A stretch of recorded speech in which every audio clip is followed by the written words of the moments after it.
या मालिकेच्या आजच्या भागामध्ये आपण पाहणार आहोत सदानंद आजोबांच्या वाढदिवसानिमित्त घरातील सगळेजण खेळ खेळत असतात आणि त्या खेळामध्ये अनिका आऊट होते तर निंगी तिला म्हणू लागते की अनिका आता ना तू झिंगाट या गाण्यावर सगळ्यांसाठी छान डान्स कर, तू खरंच खूप छान डान्स करते।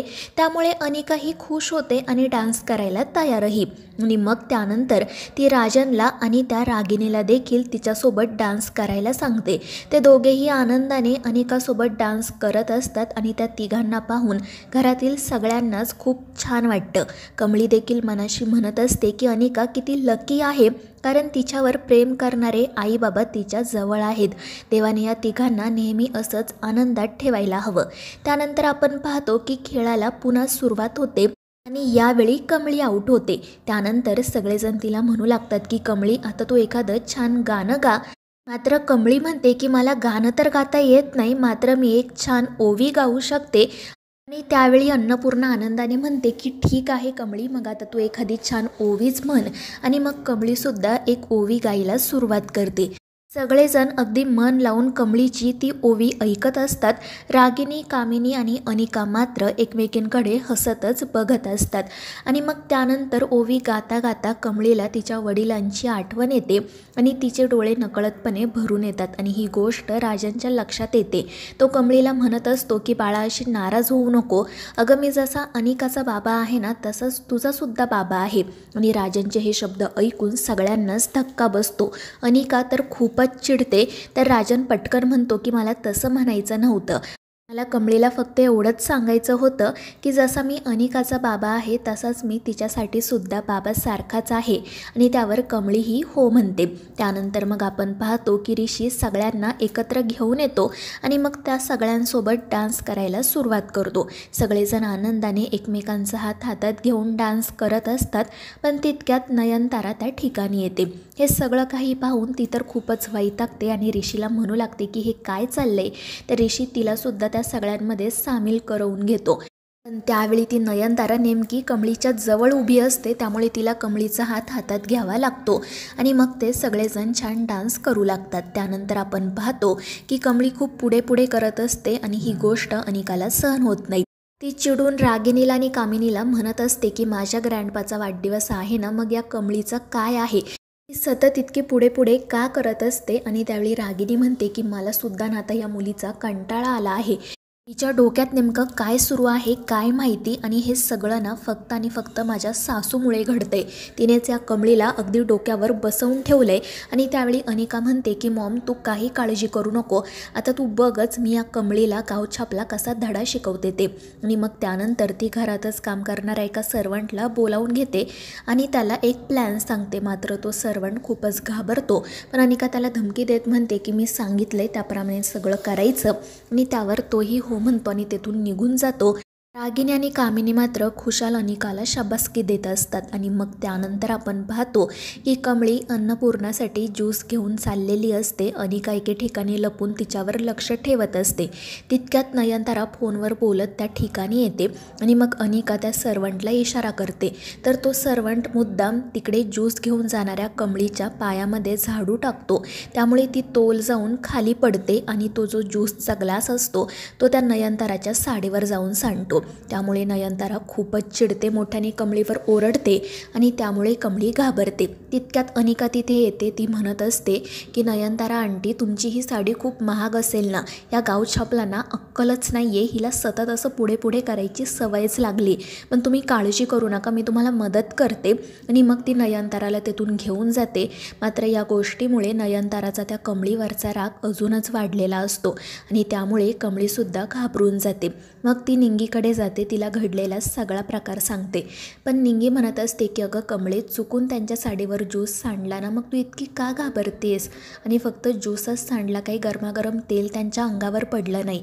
आणि मग ती तिथून निघून जाते। कमळीला मात्र भीती वाटतच असते, पण मग त्यानंतर तोच सर्वंट तिथे येतो आणि कमळीकडे एक फाईल देत म्हणतो की प्लीज ही फाईल तुम्ही अन्नपूर्णा मॅडमच्या रूममध्ये ठेवा। त्यावर कमळी ही हो म्हणते आणि ती फाईल घेऊन अन्नपूर्णा आणि सदानंद आजोबांच्या रूममध्ये जाते। तितक्यात पुन्हा एकदा नयनताराचं तिच्याकडे लक्ष जातं कमळी अशी घरातल्यांच्या बेडरूममध्ये खुशाल वावरते हे पाहून तिला तर धक्काच बसतो. तितक्यात अनिका त्या ठिकाणी येते. नयनतारा तिला विचारत असते की अनिका, हा सगळा काय प्रकार आहे? ही 2 वेण्यांवाली मुलगी तुमच्या घरात काय करते? ती अशी कोणाच्याही बेडरूममध्ये कशी काय जाऊ शकते? वस्तूंना हात कशी काय लावू शकते? तुम्ही तिला काही बोलत नाही का?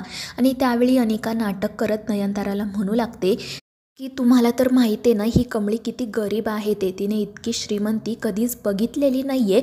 म्हणून आजकाल ती काही ना काही कारण काढून रोज आमच्या घरी येत असते. सगळ्यांशी गोड बोलत असते आणि मला तर असं वाटतंय तिने माझ्या ग्रँडमावर आणि ग्रँडपावर काहीतरी काळी जादू केली आहे. ते दोघेजण तिचं सतत कौतुक करत असतात. ती जे सांगेल तसंच वागत असतात आणि आता तर काय तिने त्यांच्याकडून पैसे उकळायला सुद्धा सुरुवात केली आहे. आणि हे ऐकून नयनताराला तर धक्काच बसतो.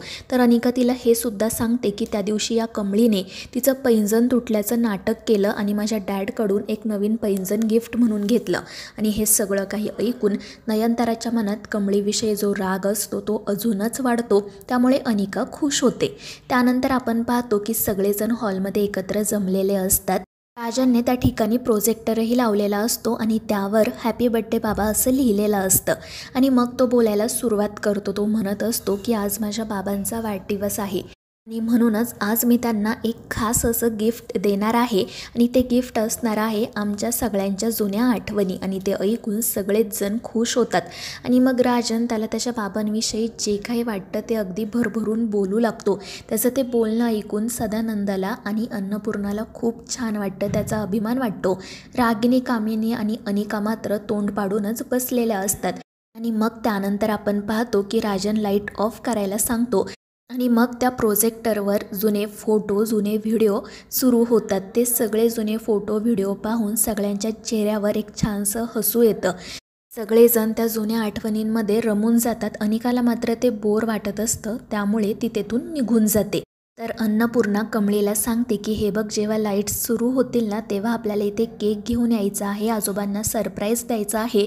त्यामुळे तू पटकन बाहेर जाऊन बघ तयारी झाली की नाही. आणि त्यावर कमळीही हो म्हणते आणि बाहेर जाते. तितक्यात ऋषीला सुद्धा साहेबाचा कॉल येतो. त्यामुळे तो देखील कमळीच्या पाठोपाठ बाहेर पडतो. आणि नेमकी त्याच वेळी कमळीची ओढणी तिथेच असणाऱ्या एका झाडावर अडकते. मात्र तिला असं वाटतं की ऋषीनेच तिची ओढणी पकडली. त्यामुळे ती रागातच त्याच्याकडे बघत असते. तर ऋषी हसतच त्याचे 2 हात वर करतो आणि म्हणतो की मी तुझ्या ओढणीला हातही लावलेला नाही आहे.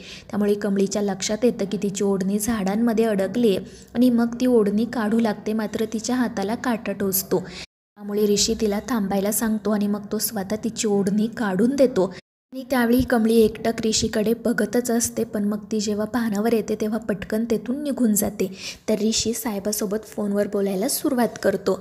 तर दुसरीकडे आपण पाहतो की प्रोजेक्टरवर वेगवेगळे फोटो, व्हिडिओ येत असतात. सगळेजण ते अगदी आनंदाने पाहत असतात. पिंकी त्या ठिकाणी असते पण अचानक तिला भूक लागते. त्यामुळे ती किचनमध्ये जाते आणि जेव्हा ती तेथून निघून जाते तेव्हाच प्रोजेक्टरवर सरूच्या आणि राजांच्या लग्नाचा फोटो येतो. आणि हे पाहून सगळ्यांनाच धक्का बसतो. अन्नपूर्णा आणि सदानंद घाबरून एकमेकांकडे पाहतात. ती रागिनी तर खूपच चिडते आणि रडतच कामिनीला म्हणू लागते की मला माहिती आहे हे सगळं राजनने मुद्दाम केलं आहे. मला त्रास देण्यासाठी, नयनतारासमोर माझा अपमान करण्यासाठी. आणि या गोष्टीसाठी मी त्याला कधीही माफ करणार नाही. मात्र या गोष्टीची राजनला थोडीही जाणीव नसते. तो रडतच त्याच्या आणि सरूच्या लग्नाचे फोटो आणि व्हिडिओ पाहत असतो. पण मग जेव्हा अन्नपूर्णा त्याला हाक मारते तेव्हा तो भानावर येतो. आणि त्याच वेळी नेमकी कमळी ही घरात येते.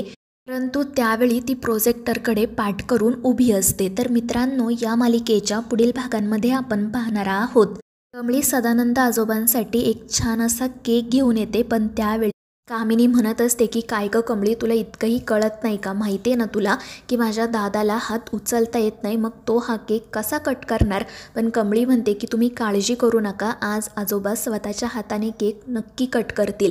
आणि मग त्यानंतर खरोखरच सदानंद आजोबा कमळीची मदत घेऊन स्वतःच्या हाताने केक कट करतात. आणि हे पाहून सगळ्यांना खूप आनंद होतो. अन्नपूर्णा तर रडतच कमळीचे आभार मानते. ती म्हणत असते की आत्तापर्यंत यांना यांच्या हाताची काही हालचाल करता येत नव्हती, पण तू खरंच चमत्कार करून दाखवला आहे. तर मित्रांनो, या मालिकेच्या पुढील भागांच्या अपडेट्ससाठी आपल्या चॅनेलला सबस्क्राईब करा.